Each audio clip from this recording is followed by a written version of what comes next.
Suatu hari di sebuah desa yang adem tapi menyimpan cerita kelam, hiduplah seorang remaja bernama Raka. Raka adalah anak yang sederhana, hidupnya nggak neko-neko, dan sehari-harinya cuma diisi dengan sekolah, nongkrong bareng teman-teman dekatnya, dan membantu orang tua di rumah. Desa tempat tinggal Raka sebenarnya tenang. Orang-orangnya ramah, sawah membentang luas, dan udara masih segar. Tapi di balik semua ketenangan itu, ada cerita gelap yang sering jadi bisik-bisik warga. Beberapa bulan terakhir, desa itu sering diganggu oleh orang-orang yang suka bikin onar. Salah satunya adalah seorang preman yang dikenal bengis, bernama Boma. Orang-orang tua sering melarang anak muda keluar malam karena takut berurusan dengan dia. Kehidupan Raka yang awalnya biasa-biasa saja berubah sejak kakeknya meninggal dan meninggalkan sebuah cincin tua dengan ukiran aneh. Cincin itu terlihat seperti peninggalan zaman dulu. Warnanya sudah kusam, tapi ada aura aneh yang bikin Raka penasaran. Kakeknya sempat berpesan sebelum meninggal, katanya cincin itu bisa jadi pelindung, tapi jangan pernah dipakai sembarangan. Waktu itu Raka cuma mengangguk, nggak begitu memikirkan maksud ucapan kakeknya. Hari-hari Raka berjalan normal selama beberapa minggu setelah kakeknya pergi. Dia masih sekolah seperti biasa, nongkrong di warung kopi dekat musola, dan kadang bantuin bapaknya di kebun. Tapi semenjak cincin itu, dia simpan di laci meja belajarnya.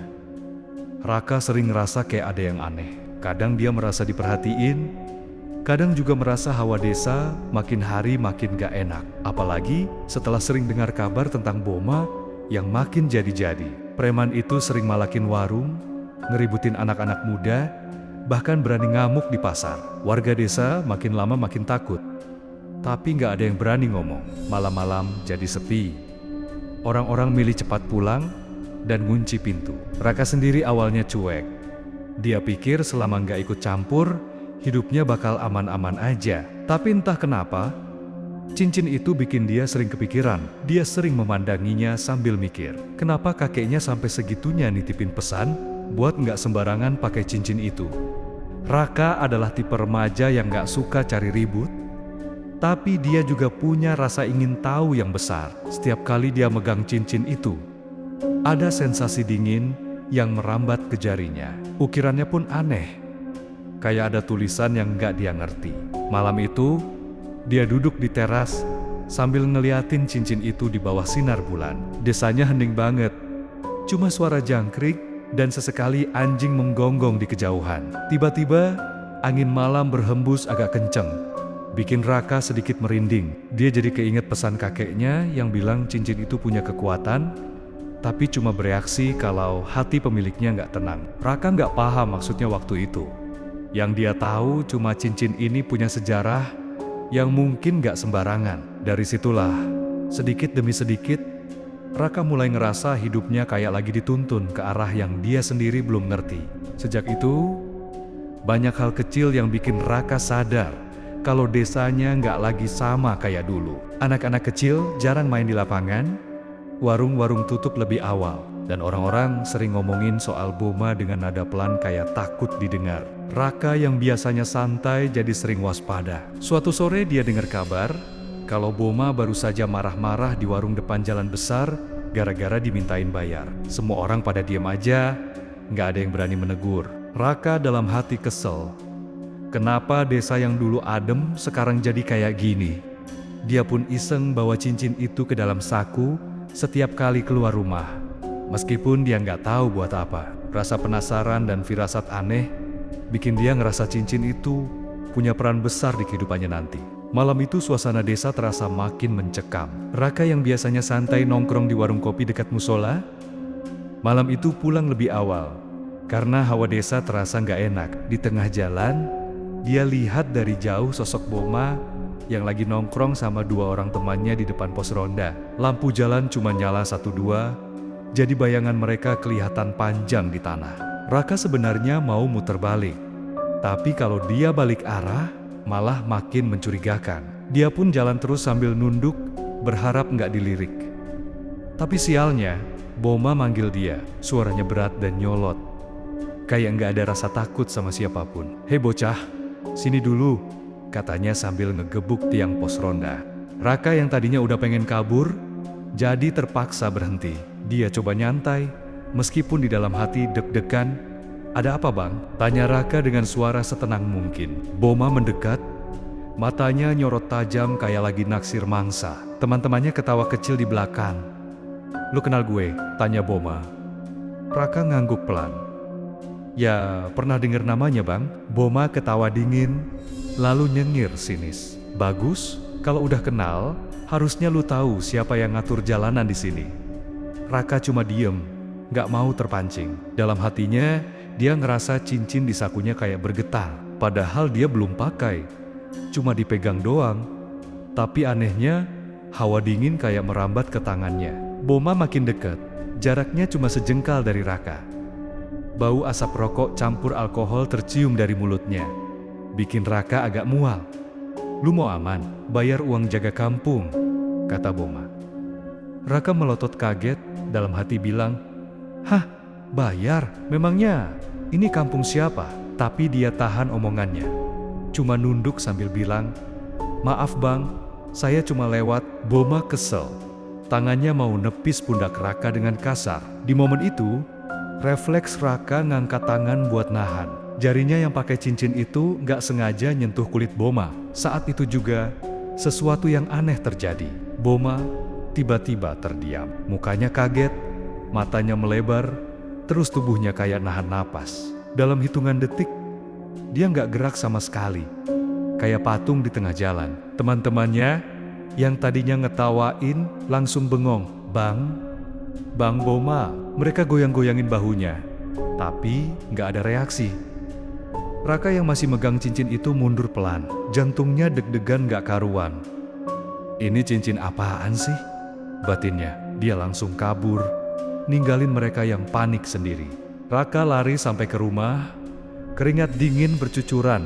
Meskipun malam itu anginnya kencang. Dia masuk kamar, nutup pintu rapat, terus duduk di kasur sambil liatin cincin itu. Ukiran di cincin terlihat makin jelas di bawah lampu kamar. Kayak ada cahaya redup yang mengelilinginya. Inikah yang kakek maksud, cincin yang bisa ngejagain, pikir Raka. Tapi kalau iya, kenapa sampai bikin orang kaku gitu? Dia nggak tahu harus senang atau takut. Di satu sisi dia selamat, di sisi lain dia ngerasa baru aja nyentuh sesuatu yang bisa bahaya banget kalau disalahgunain. Malam itu, Raka nggak bisa tidur. Kepalanya muter, mikirin kejadian tadi. Gimana kalau besok desa heboh? Gimana kalau teman-temannya Boma nyari dia? Gimana kalau cincin ini punya harga yang harus dibayar? Dia keinget lagi pesan kakeknya sebelum meninggal, "Kalau kamu pakai cincin ini, jangan sembarangan. Dia bisa ngejagain kamu, tapi juga bisa ngetes hati kamu." Sekarang dia ngerti maksudnya, tapi masih setengah-setengah. Yang dia tahu cuma satu, cincin ini nggak boleh sampai ketahuan orang sembarangan. Besok paginya, kabar soal Boma udah nyebar ke seluruh desa. Orang-orang heboh, katanya Boma mendadak kaku kayak patung di depan pos ronda. Banyak yang bilang itu karma. Banyak juga yang bilang itu kiriman santet dari orang yang dia sakitin. Nggak ada yang nyangka kalau Raka ada di balik kejadian itu. Raka sendiri cuma diam di kamar. Sesekali intip jendela buat lihat suasana luar. Warga pada bisik-bisik, suasana desa jadi makin tegang. Raka mulai mikir, apa gue harus cerita? Tapi cerita ke siapa?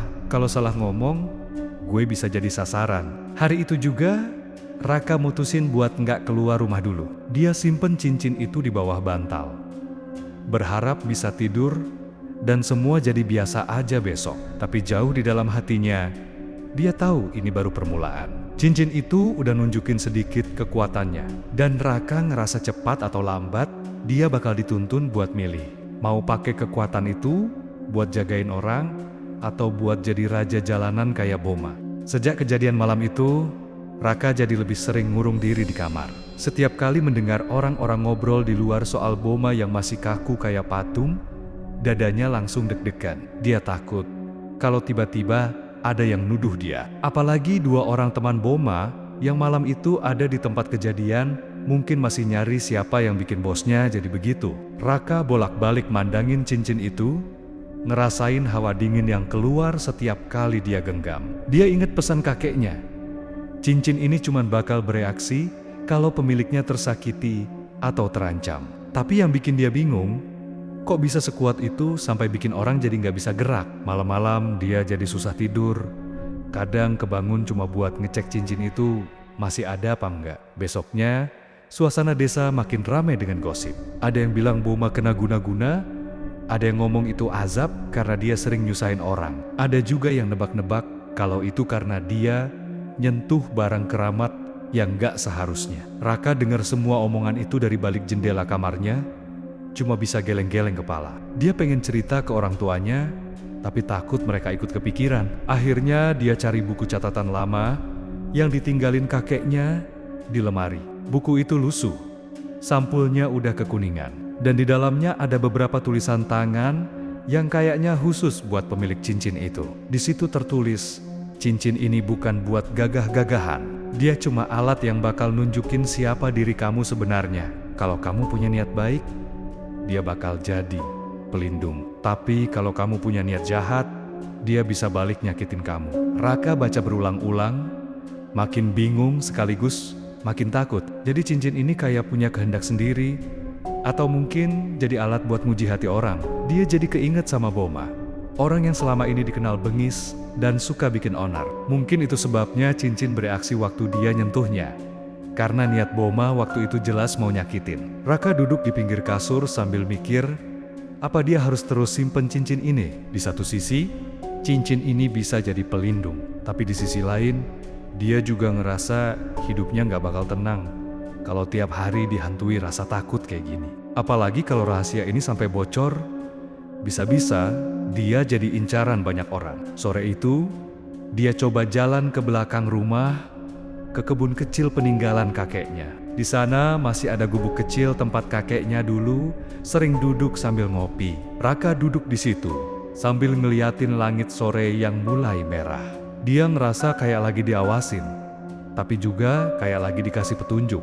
Malamnya, seorang tetangga datang ke rumah buat cerita ke bapaknya Raka kalau Boma masih belum sadar. Tubuhnya kaku, matanya melotot, kayak lagi lihat sesuatu yang bikin dia takut setengah mati. Warga mulai resah, ada yang bilang harus manggil dukun, ada juga yang nyaranin buat manggil ustadz. Raka cuma duduk di tangga, dengerin obrolan mereka tanpa banyak komentar. Dalam hati dia bilang, kalau gue ngomong sekarang, mereka belum tentu percaya. Malah bisa-bisa gue dianggap pembawa sial. Jadi dia pilih diam.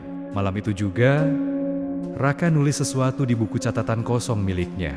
Dia tulis semua yang kejadian malam itu, biar dia nggak lupa. Dia takut kalau suatu hari ada yang nuntut dia, setidaknya dia punya catatan yang nunjukin kalau dia nggak sengaja. Setiap tulisan tangannya kayak jadi cara buat ngelepas rasa bersalah yang mulai numpuk. Dia juga berdoa, semoga cincin ini nggak jadi kutukan buat dia, tapi jadi pengingat supaya dia tetap di jalan yang benar. Beberapa hari setelah kejadian itu, desa mulai berani buka suara. Orang-orang yang sebelumnya diam jadi sering berkumpul di warung buat bahas soal Boma yang masih kaku. Ada yang bilang ini ulah orang pinter, ada juga yang percaya kalau Boma kena batunya sendiri. Raka yang tiap hari dengar gosip itu makin gelisah. Dia tahu rahasia besar yang gak ada orang lain tahu, dan itu bikin dadanya makin sesak. Malam-malam dia sering duduk di teras sambil mandangin cincin itu. Kadang dia mikir, apa gue harus balikin ini ke tempat asalnya? Tapi kakek titipin ke gue, masa gue buang gitu aja? Sampai suatu malam, Raka mutusin buat jalan ke rumah Boma. Dia pengen lihat langsung keadaannya. Siapa tahu bisa dapat jawaban. Jalanan desa sepi, cuma suara angin yang sesekali bikin daun pisang berisik. Pas sampai di depan rumah itu, dia lihat beberapa orang lagi ngobrol pelan sambil nunjuk-nunjuk ke dalam. Raka nyelinap masuk dari samping, ngintip dari jendela. Di dalam, Boma duduk di kursi. Matanya udah gak melotot kayak kemarin, tapi dia masih diem kayak patung. Napasnya pelan, kayak orang lagi mikir berat. Raka gak berani masuk. Dia cuma berdiri di luar sambil ngegenggam cincin di tangannya. Besok paginya, kabar mengejutkan muncul. Boma sadar, tapi bukan kayak dulu lagi. Dia jadi pendiam, Jalannya pelan, dan yang paling bikin orang kaget, dia minta maaf ke beberapa orang yang dulu pernah dia sakitin. Warga desa heran, bahkan ada yang bilang, dia sekarang suka bantuin orang bersih-bersih di pasar. Raka dari jauh cuma bisa senyum kecil. Dia nggak tahu pasti apa yang bikin Boma berubah. Tapi dia ngerasa cincin itu punya peran besar. Mungkin malam itu, waktu dia kaku kayak patung, dia sempat ngerasain hal yang bikin dia mikir ulang tentang semua kelakuannya. Hari-hari setelah itu, Raka mulai belajar gimana caranya hidup dengan rahasia besar yang dia pegang. Dia nggak sombong sama cincin itu, malah lebih hati-hati. Dia simpen di tempat yang cuma dia yang tahu. Dan dia janji ke dirinya sendiri, buat nggak sembarangan makainya. Kadang dia ngerasa pengen ceritain ke orang, tapi tiap kali mau ngomong, dia inget pesan kakeknya. Kekuatan itu cuma bakal berarti kalau pemiliknya bisa ngejaga hati. Dari semua yang dialamin, Raka jadi belajar satu hal penting. Kekuatan itu bukan soal siapa yang lebih kuat, atau siapa yang bisa nunjukin siapa bosnya. Kekuatan itu tentang gimana kamu bisa nahan diri buat nggak nyakitin orang lain. Meskipun kamu punya kesempatan. Cincin itu cuma alat yang bikin semua jadi berantakan atau jadi berkah. Adalah tergantung hati seseorang yang memakainya. Raka yang dulu cuma remaja biasa, sekarang jadi lebih dewasa cara mikirnya. Dia nggak mau kayak Boma yang dulu. Dia pengen jadi orang yang kalau dilihat orang, mereka merasa aman, bukan takut.